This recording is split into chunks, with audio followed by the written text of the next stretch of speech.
आश्रम का जब हम नाम सुनते हैं तो हमारे ज़हन में भिक्षा, दान इत्यादि चीज़ें आती हैं। लेकिन हम आज ऐसे एक आश्रम के बारे में आपको बताने जा रहे हैं जो कि संदेश प्रखंड के कुशिहान गाँव में मौजूद है। स्वामी सत्यानंद सरस्वती योग आश्रम। इस आश्रम का मुख्य काम होता है गोबर से सामग्रियाँ बनाना। इस आश्रम में जो शिष्य होते हैं या जो यहाँ के महाराज स्थानीय हैं, उन लोगों के द्वारा आस-पास गाँव के लोगों से और जितने भी आस-पास के गाँव हैं, सब जगहों से ₹1 प्रति केजी गोबर खरीदा जाता है और गोबर से बहुत सारी सामग्रियाँ इस आश्रम में बनाई जाती हैं। जैसे कि जैविक खाद हो, पौधा अमृत हो और उसके अलावे यहाँ पर लकड़ियाँ की सामग्रियाँ भी बनाई जाती हैं। हालाँकि उसकी मशीन अभी खराब है, वो अभी नहीं उत्पादन हो रहा है। लेकिन जो जैविक खेती होती है, उसके लिए जैविक खाद का उत्पादन यहाँ पर किया जाता है। महीने के तकरीबन 20 टन 20 टन खाद जैविक उत्पादन होता है। उसके अलावे पौधा अमृत भी हज़ारों लीटर उत्पादन महीने में होते हैं। पौधा अमृत के बारे में बता दें कि जो दवा छिड़काव होता है फसलों पर, पौधा पर, उसको यहाँ पर पौधा अमृत का नाम दिया गया है और पौधा अमृत भी तकरीबन हज़ारों लीटर यहाँ पर हर महीने उत्पादन होते हैं।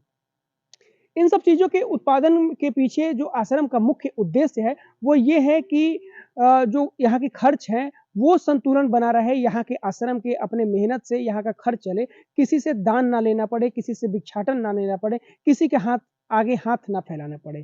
जिसकी वजह से जो यहाँ के गुरु महाराज हैं और शिष्य हैं, उन लोगों के द्वारा जैविक खेती का यहाँ पर 3 बीघा में लगभग जैविक खेती कराया जाता है और उसको अलावे 20 टन जैविक खाद उत्पन्न किया जाता है। जैविक खाद को यहाँ के स्थानीय लोग नर्सरी वाले लोग हैं, किसान हैं या फिर जो खाद विक्रेता हैं, वो लोग खरीदते हैं और वही लोग जो पौधा अमृत है, उसकी भी खरीदारी करते हैं। पौधा अमृत का जो कीमत रखा गया है, वो ₹20 लीटर रखा गया है और जो जैविक खाद है, वो तकरीबन ₹12 प्रति किलो रखा गया है। इसके अलावे यहाँ पर और भी बहुत सारे काम होते हैं, जिसकी चर्चा पूरे ज़िले में हो रही है। यहाँ तक कि जो कृषि वैज्ञानिक केंद्र है, वो भी यहाँ पर विज़िट करने समय-समय पर आते हैं और जो छात्र होते हैं, उनको भी यहाँ पर इस आश्रम में विज़िट कराया जाता है। बनाया जाता है और काफ़ी चर्चा हो रही है पूरे ज़िले में आपकी जैविक खाद की। कैसे उसको तैयार करते हैं? हम किसान से जो गाय पालते हैं, हुँ, उनसे मैं ₹1 केजी के हिसाब से गोबर खरीदता हूँ। हुँ, वहाँ उनकी साफ-सफाई हो जाती है वहाँ। यहाँ से आता है तो हमारे पास मशीन लगे हुए हैं। हुँ, ये मशीन से प्रोसेसिंग होता है। उसमें 2 भाग होता है, एक ठोस बनता है और एक द्रव के तरल के रूप में बनता है। तो तरल तरल जो खाद बनता है हमारा, उसमें और मिक्स करते हैं हम, जैसे डिकम्पोज़र है, न्यूट्रिएंट है, पेस्टिसाइड डालते हैं। ना फूल का भी जो आश्रम में हमारा फूल चढ़ता है उसका भी जूस निकालते हैं, वो भी उसमें मिक्स करते हैं। और ठोस वाला जो है उसमें हम न्यूट्रिएंट डालते हैं, पेस्टिसाइड डालते हैं, जाकर 40 से 45 दिन में वो तैयार होता है ना।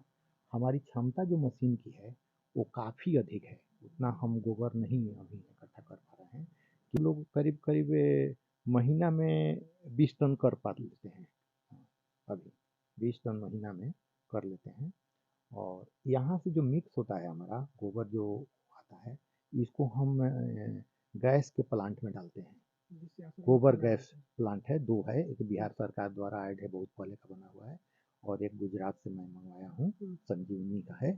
तो ये दोनों को वो गोबर के लिक्विड से फिल करते हैं, हुँ। गैस बनता है बैलून में और वहाँ किचन में काम चलता है। अच्छा हाँ। एक चीज़ बताइए कि जो आप जैविक खाद बनाते हैं या फिर पौधा अमृत बनाते हैं, इसको बनाने का क्या कारण है? मार्केट में तो बहुत सारी चीज़ उपलब्ध है। जी।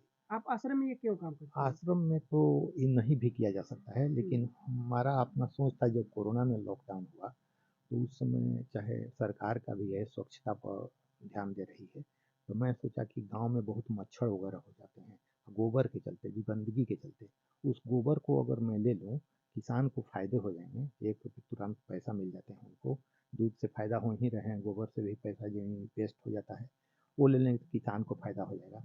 और उससे जो सिरप बनेगा, खाद बनेगा, तो अपना आश्रम का कुछ खेत है उसमें भी हम ऑर्गेनिक करते हैं, सारे ऑर्गेनिक हमारे यहाँ फसल हैं, सब्जी वगैरह आप देखे होंगे सारा है। हुँ।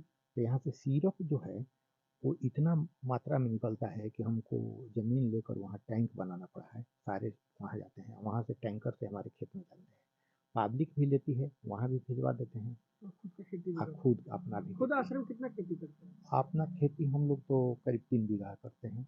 तो कुल मिलाकर के बात ये है कि जो आश्रम है कुशिहान का, यहाँ पर जैविक खाद, गोबर, गैस प्लांट और बहुत सारी इत्यादि चीज़ों का निर्माण होता है और इसकी चर्चा पूरे जिले में हो रही है। हर तरफ इस आश्रम के कार्यों की सराहना की जा रही है और लोग इस आश्रम की खूब तारीफ भी कर रहे हैं। लोकल 18 के लिए भोजपुर से गौरव सिंह।